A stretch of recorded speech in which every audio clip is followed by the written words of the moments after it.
Hello मेरे प्यारे बच्चों, कैसे आप सब। आई होप आप सब अच्छे होंगे और आपकी तैयारी भी मस्त चल रही होगी। एंड बच्चों, मैं हूं आपका होस्ट दोस्त एंड मेंटोर। और मैं आपके लिए लेके आया हूं एक अच्छी सी सीरीज जिसमें हम 10th क्लास के बोर्ड एग्जाम से रिलेटेड हर एक कंसेप्ट को क्लियर करेंगे। केमिकल रिएक्शन एंड इक्वेशंस के चैप्टर में हम इंटेक्स क्वेश्चन आंसर्स को सॉल्व कर चुके हैं, एनसीईआरटी क्वेश्चन आंसर्स कर चुके हैं, चैप्टर के बीच में जो एक्टिविटीज आ रही हैं उनको सॉल्व कर चुके हैं। एंड अभी मैं प्रीवियस ईयर क्वेश्चंस लेके आया हूँ आपके लिए। इसमें बेसिकली मैं आपको 2025 में आए हुए क्वेश्चंस मैं करवा रहा हूँ, जो कि सिर्फ फर्स्ट चैप्टर से रिलेटेड है।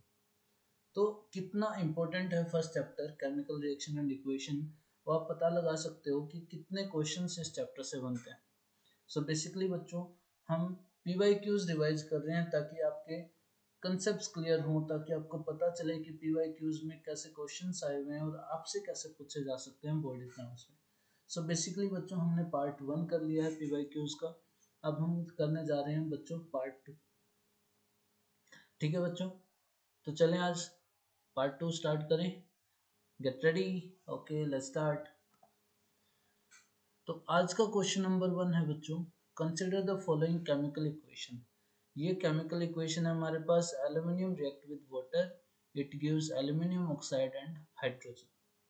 ठीक है, ये इक्वेशन हमारे पास है, that aluminium reacts with water, it gives aluminium oxide and hydrogen. To balance this chemical equation, the value of P, Q, R and S must be respectively।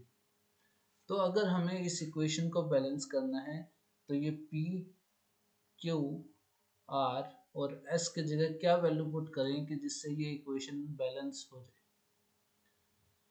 तो आपके पास ऑप्शंस है बच्चों, ऑप्शंस रख के आप इनको देख सकते हो। अगर आपको डायरेक्ट बैलेंस करना आता है, वेल एंड गुड। एंड अगर आपको ऑप्शंस में गिवन है तो ये चारों वैल्यू आप पुट करके देख सकते हो पी के आर एस की जगह। ठीक है, तो पहला ऑप्शन पुट करके देखते हैं, यहाँ 3। चलो हम एल्यूमिनियम को बैलेंस कर लेते हैं। एल्यूमिनियम यहाँ पे कितने हैं, 2। ठीक है बच्चों, यहाँ पे 1 है। तो इन केस हम बी और सी में से ऑप्शन ले सकते हैं, क्योंकि एल्यूमिनियम हमारा बैलेंस हो जाएगा फिर, है ना। ठीक है बच्चों, तो यहाँ हम 2 रख के देखते हैं। ठीक, तो हमने रखा 2 एल्यूमिनियम प्लस, हम दोनों में ही 3 दे रखे क्योंकि वैल्यू, तो यहाँ 3 रखते हैं, 3 वाटर, इट गिव्स, हम ए आर की वैल्यू 1 रखते हैं बच्चों, इट गिव्स Al2O3 प्लस, हम एस की वैल्यू रखते हैं बच्चों 3 हाइड्रोजन। तो अगर अब हम चेक करें तो ये इक्वेशन क्या हमारी बैलेंस हो चुकी है। लेट्स सी, 2 एल्यूमिनियम है रिएक्टेंट साइड, प्रोडक्ट साइड भी 2 एल्यूमिनियम है, यस। हाइड्रोजन रिएक्टेंट साइड कितने हैं, 6। प्रोडक्ट साइड में कितने हैं, 6, yes, it's balance. Oxygen reactant side कितने हैं बच्चों, 3। प्रोडक्ट साइड भी कितने हैं, 3, यस। तो हमारी इक्वेशन क्या हो चुकी है बच्चों, बैलेंस्ड। तो ऑप्शन वाइज आप पुट करके देख सकते हो, या डायरेक्ट आपको पता है हर एक एलिमेंट को, रिएक्टेंट और प्रोडक्ट साइड आप चेक कर लीजिए कितने हैं, उनको फिर बैलेंस कर लीजिए। ठीक है बच्चों, तो हमारा है option number C correct answer. P की जगह 2 आएगा, क्यू की जगह 3, आर की जगह 1 एंड एस की जगह आएगा 3। ठीक है बच्चों, तो बैलेंसिंग के केमिकल इक्वेशंस के बैलेंसिंग में आपको ऐसे भी क्वेश्चंस आ सकते हैं, आपको पी क्यू आर एस जानने हैं, बताने हैं कि क्या हो सकते हैं। ठीक है, आज का फर्स्ट क्वेश्चन क्लियर है। ठीक है, अब हम चलते हैं सेकंड क्वेश्चन पर। What is observed when hydrated ferrous sulfate crystals are heated in a dry boiling tube? अगर हम एक ड्राई बॉइलिंग ट्यूब में फेरस सल्फेट क्रिस्टल्स को हीट करते हैं जो कि हाइड्रेटेड हैं, तो हमें क्या करना है, give balance chemical equation of the reaction that occur। अब हमें क्या ऑब्जर्व होगा एंड उसके बाद हमें एक बैलेंस केमिकल इक्वेशन लिखनी है। ठीक है बच्चों, तो यहाँ पे एक्चुअली में बच्चों क्या होगा, थर्मल डिकम्पोजिशन रिएक्शंस हो रही होगी, थर्मल डिकम्पोजिशन होगी। इसमें क्या होगा, हमारे पास पहले FeSO4 है डॉट 7 वाटर, क्योंकि हमें हाइड्रेटेड फेरस सल्फेट क्रिस्टल्स बोला गया है ना, हाइड्रेटेड फेरस सल्फेट क्रिस्टल्स बोला गया है। तो FeSO4.7 वाटर, इसको हम ग्रीन विट्रोल भी बोलते हैं और इसका कलर होता है बेसिकली बच्चों ग्रीन। ठीक है, FeSO4.7 वाटर का कलर होता है ग्रीन। जब हम इसको हीट करते हैं तो यहाँ से सारे वाटर मॉलिक्यूल्स इवेपोरेट हो जाते हैं, वेपराइज हो जाते हैं और यहाँ FeSO4 बच जाता है अनहाइड्रस, जिसका कलर क्या बन जाता है बच्चों, वाइट। ठीक है, आई होप इतना सबको क्लियर होगा कि FeSO4.7 वाटर ये किस कलर का होता है बच्चों, ग्रीन कलर का, एंड इसी को हम बोलते हैं हाइड्रेटेड फेरस सल्फेट क्रिस्टल्स। ठीक है, यहाँ से वाटर मॉलिक्यूल्स इवेपोरेट हो जाते हैं, बचता है सिर्फ FeSO4। FeSO4 का कलर चेंज हो जाता है बच्चों व्हाइट में। ठीक है, अब हम और ज़्यादा स्ट्रॉन्ग हीटिंग करेंगे, और ज़्यादा हीट करेंगे तो ये डिकम्पोज हो जाता है Fe2O3 plus SO2 plus SO3 में। ये हमारे पास यहाँ पे दो गैसेज इवॉल्व हो रही हैं। Fe2O3 का कलर होगा बच्चों रेडिश ब्राउन, और यहाँ पे ये दो गैसेस इवॉल्व हो रही होंगी।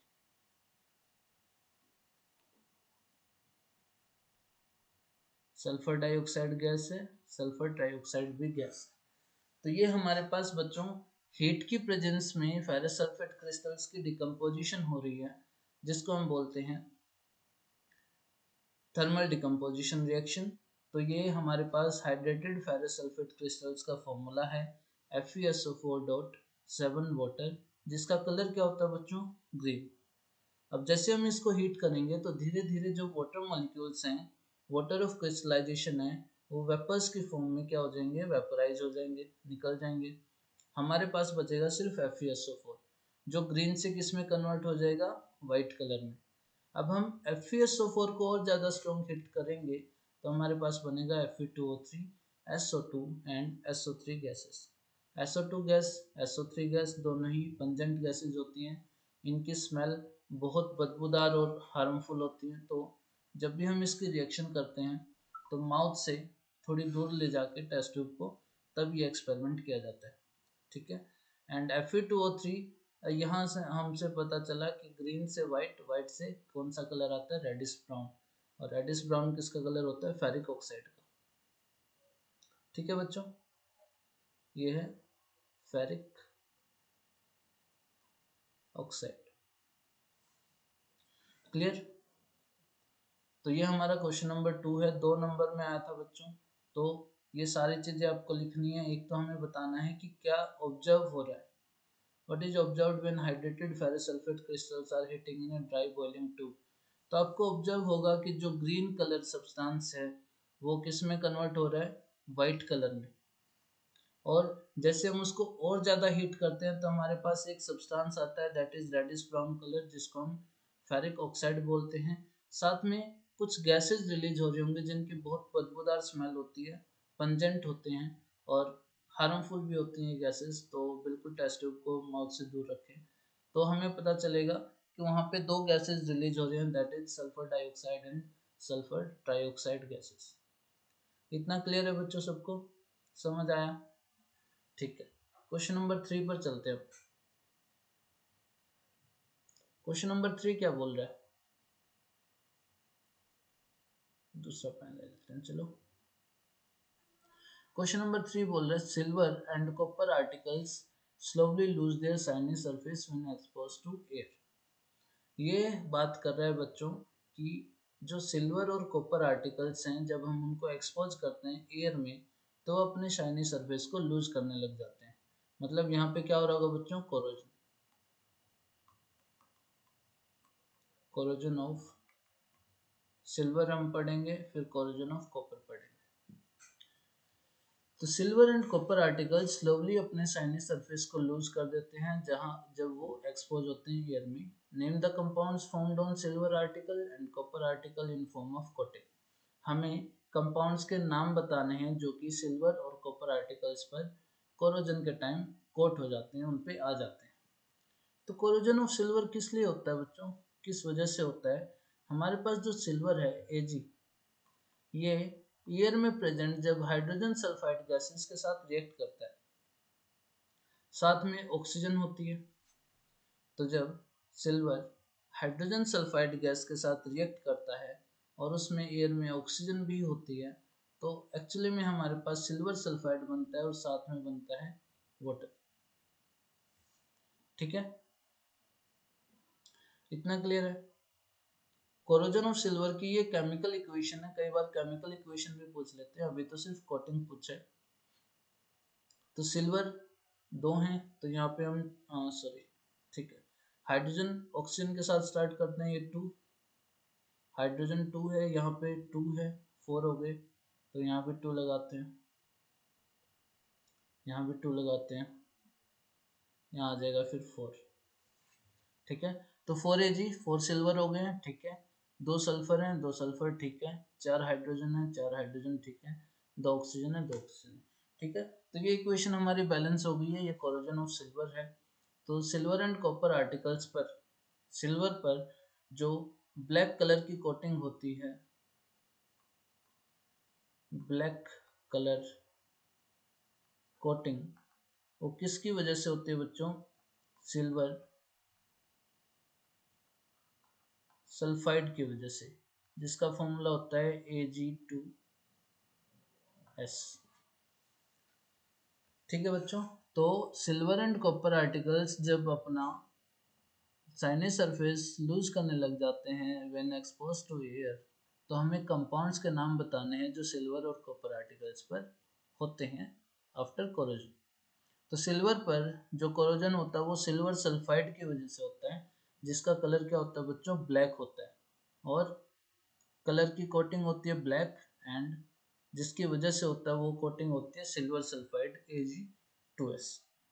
ठीक है, अब कोरोजन ऑफ कॉपर पढ़ते हैं। कोरोजन ऑफ कॉपर, कॉपर का जब कोरोजन होता है बच्चों, तो कॉपर वाटर के साथ, कार्बन डाइऑक्साइड के साथ एंड ऑक्सीजन के साथ रिएक्ट करता है और बनाता है बच्चों CO3 डॉट CuOH ट्वाइस।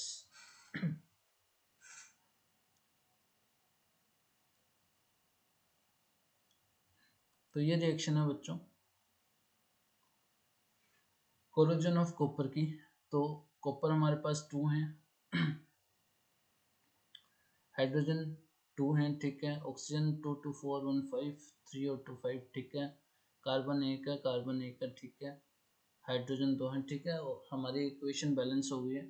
तो कोरोजन ऑफ कॉपर, कॉपर का जब कोरोजन होता है तो एक्चुअली वो बच्चों एयर में प्रेजेंट और मॉइस्चर के कारण, एयर में कार्बन डाइऑक्साइड और ऑक्सीजन प्रेजेंट हैं, साथ में मॉइस्चर के कांटेक्ट में जब वो आता है तो फॉर्म करता है बेसिक कॉपर कार्बोनेट, फॉर्म करता है बेसिक कॉपर कार्बोनेट। इसी की कोटिंग होती है, coating of basic copper carbonate on copper, और इसका कलर जो होता है बच्चों वो होता है ग्रीन।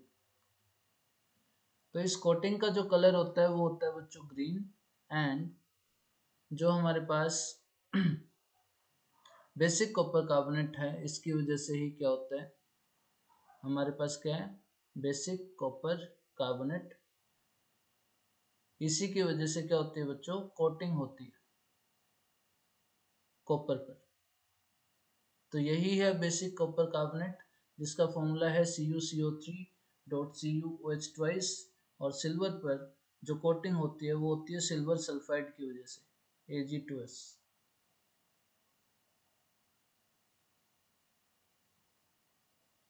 और इस पे कोटिंग किस कलर की होती है बच्चों? ब्लैक कलर की। कोटिंग का कलर ध्यान रखना है और किसकी वजह से हुआ है वो ध्यान रखना है। तो कॉपर पर जो कोटिंग होती है वो किस कलर की होती है बच्चों? ग्रीन कलर की। एंड सिल्वर पर जो कोटिंग होती है वो किस कलर की होती है बच्चों? ब्लैक कलर की। ठीक है, तो ये हमारे पास मैंने इक्वेशन भी लिख दी है साथ में तुम्हें समझा दिया कि जो कंपाउंड होगा जो सिल्वर और कॉपर आर्टिकल्स पर कोट होता है वो होते हैं सिल्वर सल्फाइड, जो सिल्वर पर होता है, ब्लैक कलर की कोटिंग होती है। एंड कॉपर पर जो कोटिंग होती है वो होती है बेसिक कॉपर कार्बोनेट की, जिसका कलर क्या होता है बच्चों? ग्रीन। ठीक है, आई होप सबको क्लियर होगा क्वेश्चन नंबर 3 में कैसे अटेम्प्ट करना था। ओके, अब हम चलते हैं क्वेश्चन नंबर 4 पर। क्वेश्चन नंबर 4 है, in which one of the following situation a chemical reaction does not पूछा है बच्चों।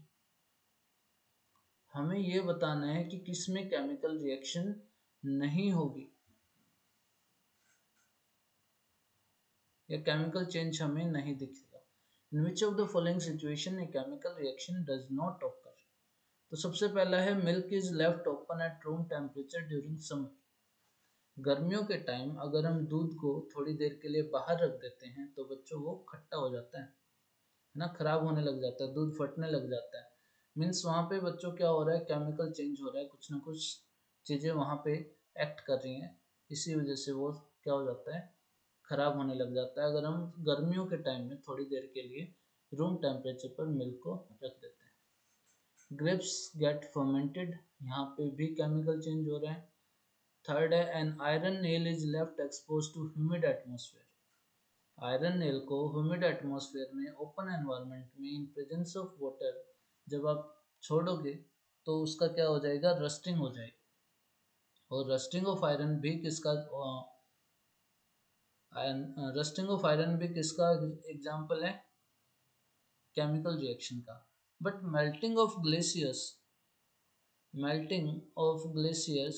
Is an example of physical change.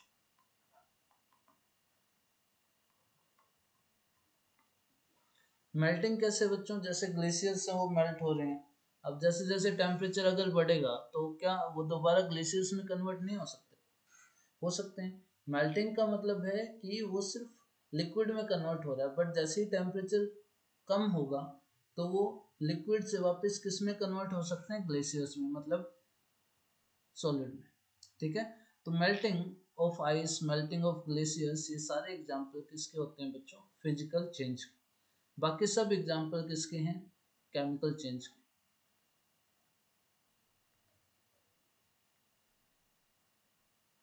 ठीक है, तो इसमें हमें बताना था डज नॉट का ऑप्शन बताना था, तो फिजिकल चेंज बताना था हमें।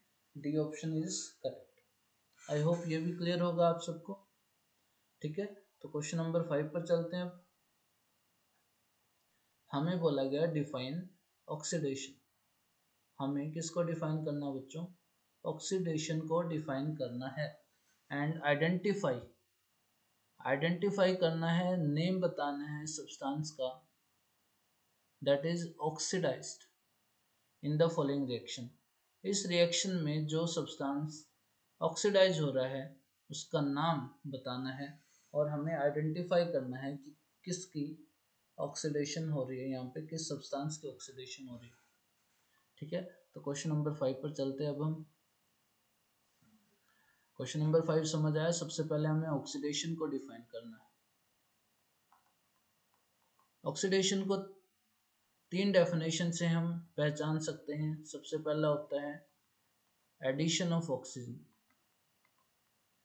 जहाँ पे ऑक्सीजन का एडिशन हो रहा हो वो रिएक्शंस कहलाती हैं ऑक्सीडेशन रिएक्शंस।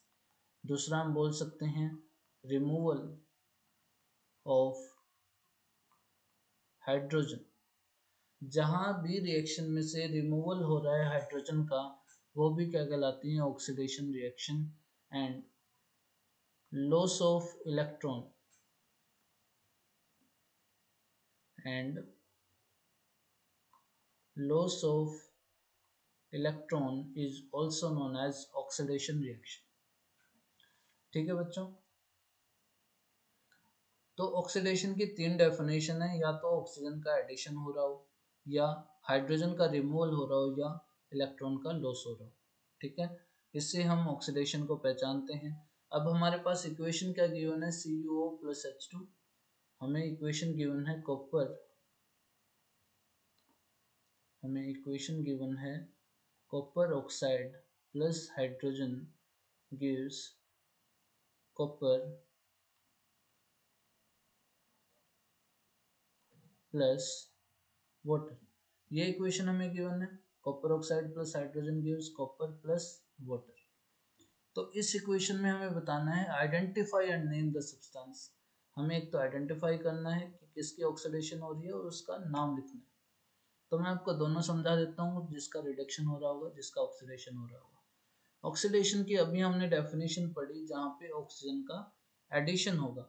आप कॉपर ऑक्साइड को चेक करो, कॉपर ऑक्साइड किस में कन्वर्ट हो रहा है बच्चों, कॉपर में।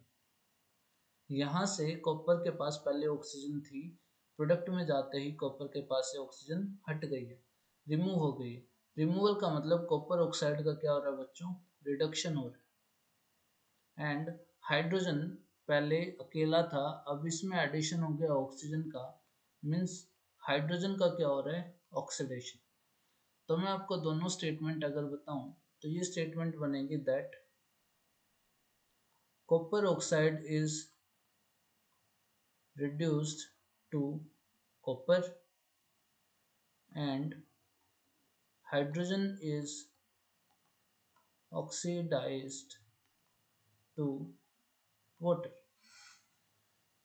तो यहाँ पे बच्चों जिसका ऑक्सीडेशन हो रहा है, हमसे स्पेसिफिकली ऑक्सीडेशन का पूछा था, आइडेंटिफाई हमने कर लिया, वो है हाइड्रोजन। जिसका ऑक्सीडेशन हो रहा है वो कौन सा सब्सटेंस है बच्चों, हाइड्रोजन। हाइड्रोजन ऑक्सीडाइज हो रहा है किसमें, वाटर में। मीन्स ऑक्सीडेशन किसका हो रहा है, हाइड्रोजन का हो रहा है, और रिडक्शन किसका हो रहा है, कॉपर ऑक्साइड का। क्लियर है बच्चों, समझ आया सबको। हमसे आइडेंटिफाई पूछा था, आइडेंटिफाई हमने कर लिया इस रिएक्शन में, हाइड्रोजन ने। आइडेंटिफाई मतलब हाइड्रोजन ऑक्सीडाइज हो रहा है वाटर में, और नेम हमने पहचान लिया कि हाइड्रोजन का ऑक्सीडेशन हो रहा है, क्योंकि यहाँ पे ऑक्सीजन का एडिशन हो रहा है प्रोडक्ट्स के साइड जाते ही। ठीक है, आई होप ये क्वेश्चन भी आप लोगों को क्लियर हो गया होगा, 2 नंबर में है। तो ऑक्सीडेशन की डेफिनेशन हमें बतानी है, साथ में आइडेंटिफाई और नाम हमें बताना है जो सब्सटेंस ऑक्सीडाइज हो रहा है इस रिएक्शन। क्लियर है बच्चों, आई होप ये भी आप सबको क्लियर होगा। अब हम चलते हैं क्वेश्चन नंबर 6 पर। क्वेश्चन नंबर 6 क्या बोल रहा है हमें, why do we balance a chemical equation, name and state the law that suggests the balancing of a chemical equation। Why do we balance a chemical equation? We balance the chemical equation to follow the law of conservation of mass। हम balance क्यों करते हैं chemical equations को, क्योंकि balancing के time हम कौन सा रूल फॉलो करते हैं, लॉ फॉलो करते हैं, that is law of conservation of mass. हम law of conservation of mass को फॉलो करते हैं किस टाइम, बैलेंसिंग के टाइम। ठीक है बच्चों, तो ये क्या बोलता है, that states that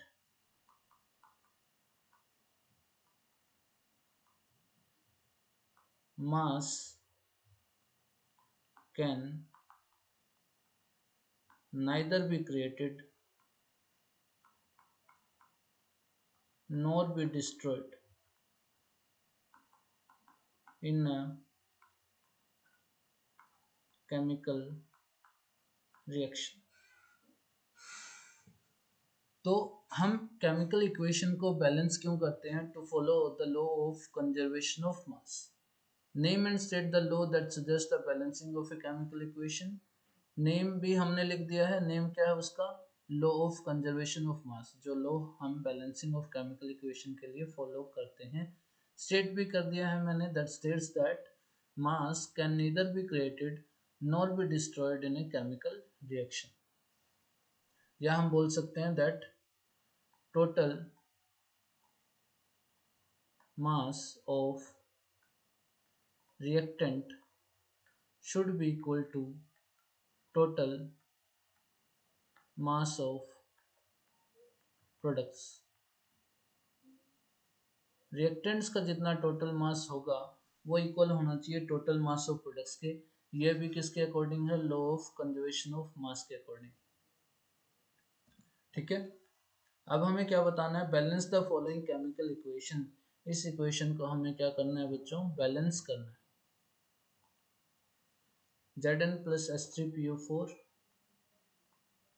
Zn plus H3PO4 it gives Zn3PO4 twice Zn3PO4 twice plus hydrogen. ये इक्वेशन हमारे पास गिवन है। इस इक्वेशन को हमें क्या करना है बच्चों? बैलेंस करना है। तो जिंक का नंबर देखो, यहाँ पे जिंक का नंबर 3 है। ठीक है, PO4 को सिलेक्ट कर लेते हैं पहले। PO4 पूरा आयन रिएक्टेंट साइड भी है, प्रोडक्ट साइड भी है। तो PO4 रिएक्टेंट साइड सिर्फ एक है, प्रोडक्ट साइड 2 है, तो यहाँ हम क्या कर देते हैं? 2 पुट कर देते हैं। क्लियर है इतना? अब हाइड्रोजन कितने हो गए बच्चों हमारे पास? 6, 3 2 जा 6, तो यहाँ पे भी हम 3 पुट कर देते हैं। और जिंक हमारे पास टोटल कितने हैं? 3, तो यहाँ भी हम 3 लगा देते हैं। हमारी इक्वेशन क्या हो गई बच्चों? Equation is balanced. Equation is balanced. 3 zinc है रिएक्टेंट साइड, प्रोडक्ट साइड भी 3 जिंक है। 6 हाइड्रोजन है रिएक्टेंट साइड, प्रोडक्ट साइड भी 6 हाइड्रोजन है। और फॉस्फेट आयन प्रोडक्ट साइड 2 है, रिएक्टेंट साइड भी 2 है। तो ये इक्वेशन हमारी क्या हो गई है बच्चों? बैलेंस हो गई है। ठीक है, तो ये क्वेश्चन हमें पूछा गया था कि हम किसी भी केमिकल इक्वेशन को क्यों बैलेंस करते हैं, कौन सा लॉ इसमें फॉलो होता है, और उसको लॉ को हमें स्टेट करना है, बताना है कि वो लॉ बोलता क्या है, और उसके बाद हमें इस इक्वेशन को बैलेंस करना था। आई होप सबको क्लियर होगा। हमने इस रिएक्शन को, इक्वेशन को बैलेंस भी कर दिया। क्लियर है बच्चों सबको? चलें आगे। ठीक है, अब हम चलते हैं क्वेश्चन नंबर 7 पर। 7 ही है, हाँ ठीक है। क्वेश्चन नंबर 7 पर चलते हैं। क्वेश्चन नंबर 7 क्या बोल रहा है? Define a precipitation reaction.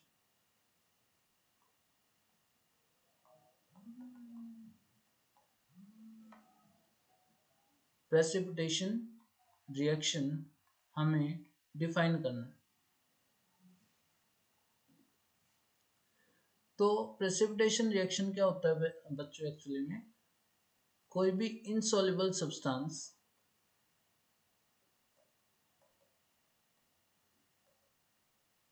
remains in solution called as precipitate and reaction is called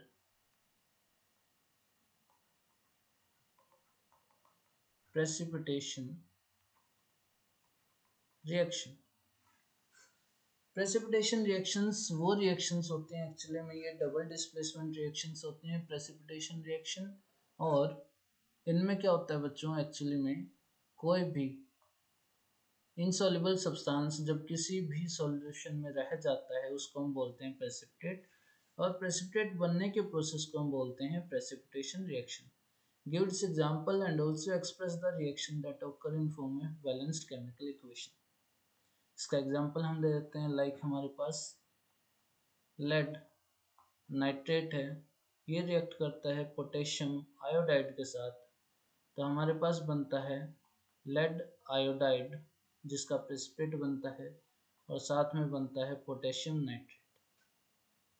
और बच्चों जो लेड आयोडाइड का जो कलर होता है वो होता है येलो पीपीटी।